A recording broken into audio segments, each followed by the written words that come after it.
So ಈಗ ಹೇಳಿ, ಯಾಕೆ ಮಾಡ್ತಾ ಇದ್ದೀರಾ ಇಷ್ಟೆಲ್ಲ ನೀವು? ಆ್ಯಕ್ಚುಲಿ ಫಸ್ಟ್ ಆಫ್ ಆಲ್ ಇದು ವಿಡಿಯೋ ನನಗೆ ಗೊತ್ತಿಲ್ಲ, ಅದಕ್ಕೆ ಸರ್ಪ್ರೈಸ್ ವಿಡಿಯೋ ಅಂತ. ಬಡಿಲ್ಲ, ನಿಮ್ಮ ಜೊತೆ ಇರೋರೆಲ್ಲರೂ ಇದನ್ನು ಬೇಕೇ ಬೇಕು ಅಂತ ಹೇಳಿ ಮಾಡಿಸೋರು.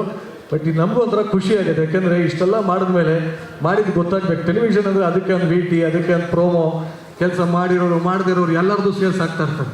ಇಲ್ಲಿ ಇಷ್ಟೆಲ್ಲ ಕೆಲಸ ಮಾಡಿದ್ಮೇಲೆ ಪ್ರಪಂಚಕ್ಕೆ ಅದು ಗೊತ್ತಾಗಲೇಬೇಕು. ಸೊ ಹೇಳಿ, ಯಾಕೆ ಇಷ್ಟೆಲ್ಲ ಮಾಡ್ತಾ ಇದ್ದೀರಾ? ಮೊದಲನೇದಾಗಿ ಇವತ್ತು ನಮ್ಮ ಕರೆಗೆ ಹೋಗ್ಬಿಟ್ಟು ಬಂದಿರೋಂಥ ಎಲ್ಲ ಅತಿಥಿಗಳಿಗೂ ಹೃತ್ಪೂರ್ವಕ ಧನ್ಯವಾದಗಳನ್ನ ಹೇಳ್ತೀನಿ. ಬಂದಿರೋಂಥ ಎಲ್ಲ ತಾರಮ್ಮ ಆಗಿರ್ಬೋದು, Priyanka ma'am, Anu ma'am, Shruti ma'am, and sorry ಮಹಾರಾಷ್ಟ್ರಿ ಮ್ಯಾಮ್ ಬರೋಕ್ಕಾಗಲಿಲ್ಲ ಎಮರ್ಜೆನ್ಸಿಯಿಂದ.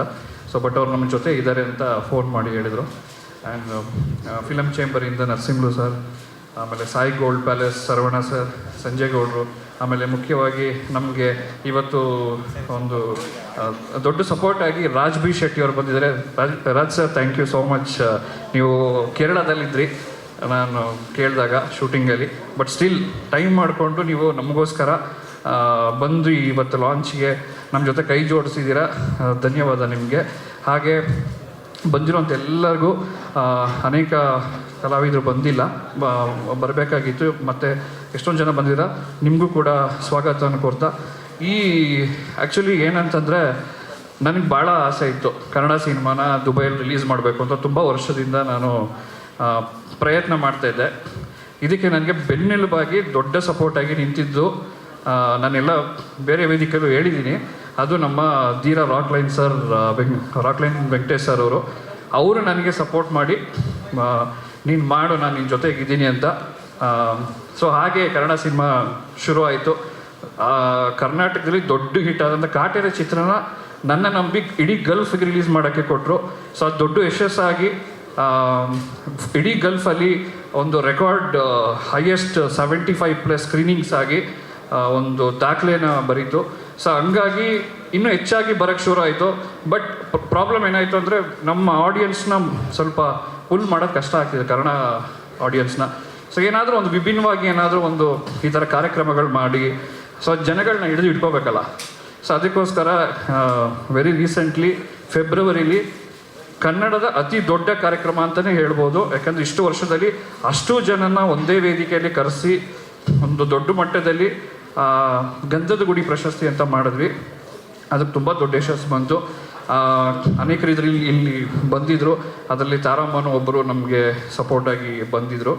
ಸೊ ಹೀಗೆ ಅದಾದಮೇಲೆ ಬೇರೆ ಏನಾದರೂ ಒಂದು ವಿಭಿನ್ನವಾಗಿ ಮಾಡಬೇಕು ಅಂತ ಯೋಚನೆ ಮಾಡಬೇಕಾದ್ರೆ, ಇವಾಗ ಆಲ್ರೆಡಿ ಎಲ್ಲರೂ ಗೊತ್ತಿರಾಗಿ ಕ್ರಿಕೆಟ್ ಆಗಲಿ, ಬ್ಯಾಡ್ಮಿಂಟನ್, ಕಬಡ್ಡಿ ನಮ್ಮ ನವರಸನವರು ಇತ್ತೀಚೆಗೆ ಮಾಡಿದರು. ಸೊ ಎಲ್ಲರೂ ಮಾಡ್ತಾಯಿದ್ರು. ಏನಾದರೂ ಒಂದು ಡಿಫ್ರೆಂಟಾಗಿ ನಮ್ಮ ವುಮೆನ್ಸ್ಗೆ ಏನಾದರೂ ಒಂದು ಮಾಡಬೇಕು ಅಂತ. ಅದು ನೆಕ್ಸ್ಟ್ ರಿವೀಲ್ ಆದಮೇಲೆ ಗೊತ್ತಾಗುತ್ತೆ ಏನಕ್ಕೆ ಅಂತ. ಅದೊಂದು ನಾನು ಇವಾಗ ಹೇಳಲ್ಲ. ಇಲ್ಲ, ಇಲ್ಲಿ ಹೇಳಿ, ಪರವಾಗಿಲ್ಲ, ಎಲ್ಲರೂ ಬಂದಿದ್ದಾರೆ, ಗೊತ್ತಾಗ್ಬಿಡ್ಲಿ. ಅಂದರೆ ನಮ್ಮ ಲೆಜೆಂಡ್ರಿ ಹಳೆ ದಿಗ್ಗಜರು, ಹಳೆ ಮಹಿಳಾ ದಿಗ್ಗಜರನ್ನ ಅವರ ನೆನಪಿನಲ್ಲಿ ಒಂದು ಏನಾದರೂ ಒಂದು ತರಬೇಕು ಅಂದಾಗ ಅವ್ರ ಹೆಸರಲ್ಲೇ ಒಂದು ಟೀಮ್ ಮಾಡೋಣ ಅಂತೇಳಿ ಪಾರ್ವತಮ್ಮ ರಾಜ್ಕುಮಾರ್ ಆಗಿರ್ಬೋದು, ಆಮೇಲೆ ಕಲ್ಪನಾ ಅವರಾಗಿರ್ಬೋದು, ಮಂಜುಳಾ ಅವರು, ಲೀಲಾವತಿ ಅಮ್ಮ, ಜಯಂತಿ ಅಮ್ಮ, ಸೊ ಇವ್ರು 5 ಜನನ ಇಟ್ಕೊಂಡು ಅವ್ರ ಹೆಸರಿನಲ್ಲಿ ಒಂದು ಟೀಮ್ ಮಾಡಿ, ಮತ್ತು ಇದಕ್ಕೊಂದು ಫೇಸ್ ಆಫ್ ದ ಟೀಮ್ ಅಂತ ಇರಲಿ ಅಂತೇಳಿ ಇವಾಗಿರೋವಂಥ ನಮ್ಮ ಲೆಜೆಂಡ್ರಿ ಆ್ಯಕ್ಟ್ರೆಸ್, ಕನ್ನಡ ಚಿತ್ರ ಹಿರಿಯ ನಟಿಯರು ಯಾರಿದ್ದಾರೆ, ಸೊ ಅವ್ರನ್ನೆಲ್ಲ ಒಂದು ಫೇಸ್ ಆಫ್. ಹಿರಿಯ ಅಲ್ಲ, ಅವ್ರು ಯಾವತ್ತಿದ್ರು ಅವರು ಯಂಗ್ ಆ್ಯಂಡ್ ಎನರ್ಜೆಟಿಕ್. ಯಾರು ಹಿರಿಯ ಇಲ್ಲಿ ಅಲ್ವಾ? ನೋಡಿ, ಅನುಪ್ರಭಾಕರ್ ಮುಖರ್ಜಿ 2 ಕೈ ಎತ್ತಿ ಹೇಳ್ತಾವ್ರಿ. ಶ್ರುತಿ ಅವರು ವಯಸ್ಸು ಮೊನ್ನೆ 16 ಆಯಿತು ಅವ್ರಿಗೆ. ಯಾರು ಹೇಳಿದ ಹಿರಿಯ ನಟಿ? ಅವ್ರಿಗೆ 16 ಆಯಿತು, ಇವ್ರಿಗೆ 17 ಆಯಿತು ಅಲ್ವಾ ತಾರಮ್ಮ? ಅಷ್ಟೇ, ಅದು ಕರೆಕ್ಟೇ.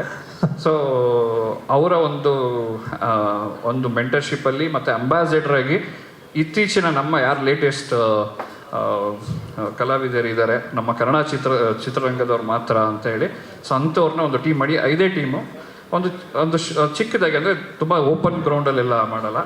ಸೊ ಒಂದು ಇಂಡೋರ್ ಸ್ಟೇಡಿಯಮಲ್ಲಿ ಶಾರ್ಟ್ ಪಿಚ್ಚು, ಸಾಫ್ಟ್ ಬಾಲ್ ಅಂತ ಒಂದು ಬರುತ್ತೆ, ಅದಕ್ಕೆ ಅಂತ ಒಂದು ರೂಲ್ಸ್ ಇದೆ. ಸೊ ಶಾರ್ಟ್ ಪಿಚ್ ಅಂತ ಕರೀತಾರೆ ಅದಕ್ಕೆ. ಆ ಒಂದು ಕಾನ್ಸೆಪ್ಟಲ್ಲಿ ಮಾಡೋಣ ಅಂತೇಳಿ ಇದನ್ನು ಮಾಡ್ತಿರೋದು. ಇನ್ನೊಂದು ಉದ್ದೇಶ, ಎಲ್ಲರನ್ನೂ ಅಲ್ಲಿ ಕರ್ಕೊಂಡು ಹೋಗಿ ನಮ್ಮ ದುಬೈನಲ್ಲಿ ಕನ್ನಡ ಚಿತ್ರ ಇಷ್ಟು ತಾರೆಯರನ್ನ ಅಲ್ಲಿ ಕರ್ಕೊಂಡು ಹೋಗಿ, ಮತ್ತು ಕನ್ನಡ ಸಿನಿಮಾ ಒಂದು ಮಾರ್ಕೆಟಿಂಗ್ ಆಗಿರ್ಬೋದು, ಒಂದು ಪ್ರಮೋಷನ್ ಥರ ಮಾಡಿ, ಮತ್ತು ಮುಂದಿನ ದಿನಗಳಲ್ಲಿ ಅನೇಕ ಕನ್ನಡ ಚಿತ್ರಗಳನ್ನ ಅಲ್ಲಿ ಬಿಡುಗಡೆ ಮಾಡಬೇಕು, ಪ್ರಮೋಷನ್ ಮಾಡಬೇಕು ಅಂತ ಒಂದು ಐಡಿಯಾ ಇರೋದ್ರಿಂದ ಸೊ ಮುಂದಿನ ದಿನಗಳು ಈಸಿ ಆಗ್ಬೋದು. ಸೊ ನಮ್ಮ ಯಾರು ಸೆಲೆಬ್ರಿಟೀಸ್ ಅಲ್ಲಿ ಬಂದಿದ್ದಾರೆ, ಕನ್ನಡ ಸೆಲೆಬ್ರಿಟಿ ಇಷ್ಟು ಬಂದಿದ್ದಾರೆ ಅಂತ ಒಂದು ಟಾಕ್ ಶೋರು ಆದರೆ ನಮ್ಮ ಕನ್ನಡ ಸಿನಿಮಾಗಳಿಗೆ ಈಸಿ ಆಗ್ಬೋದು ಅನ್ನೋ ಒಂದು ಉದ್ದೇಶದಿಂದ ಸೊ ಎಲ್ಲರನ್ನೂ ದುಬೈಗೆ ಕರ್ಕೊಂಡೋಗಿ ಜೂನಲ್ಲಿ 2 ದಿನ ಅದು ಒಂದು ಕ್ರಿಕೆಟ್ ಮ್ಯಾಚು. ಇಟ್ಸ್ ಒಂದು ರೀಸನ್ ಅನ್ಬೋದು, but it's one of the Kannada ಚಿತ್ರರಂಗದ ಗ್ಯಾದರಿಂಗ್. ಸೊ ಇದು ಒಂದು ಅದ್ಭುತವಾದ ಕಾನ್ಸೆಪ್ಟ್ ನಿಮ್ಮದು ಸರ್. ಒಂಚೂರು ಮೈಕ್ ವಾಲ್ಯೂಮ್ ಕಮ್ಮಿ ಮಾಡಿ. ಹಲೋ. ಹಾಂ, ಈ ಒಂದು ಕಾನ್ಸೆಪ್ಟಿಗೆ ಮೊದಲನೇದಾಗಿ ಜೋರಾದ ಚಪ್ಪಾಳೆ ಬರಲಿ. ಆ್ಯಂಡ್ ಈ ಒಂದು ಇನಿಷಿಯೇಟಿವ್ಗೆ, ಯಾಕೆಂದರೆ ಇಲ್ಲಿ ಮಾಡೋದೇ ಕಷ್ಟ ಇದೆ. ನವರಸನ್ ಸರ್ಗೂ ಗೊತ್ತಿರ್ಬೋದು, ಅದು ಹೆಣ್ಮಕ್ಳನ್ನ ಹಾಕ್ಕೊಂಡು ಭಾಳ ಕಷ್ಟಪಟ್ಟು ಅಯ್ಯೋ ಯಾಕೆ. ಬಟ್ ಇಲ್ಲ, ಇಲ್ಲಿ ಕೂತಿರೋಂಥ ಹೆಣ್ಮಕ್ಳೆಲ್ಲ ವೆರಿ ಕೋಆಪ್ರೇಟಿವ್, ಎಷ್ಟು ಸ್ವೀಟ್ ನೋಡಿ. ಹಾಂ,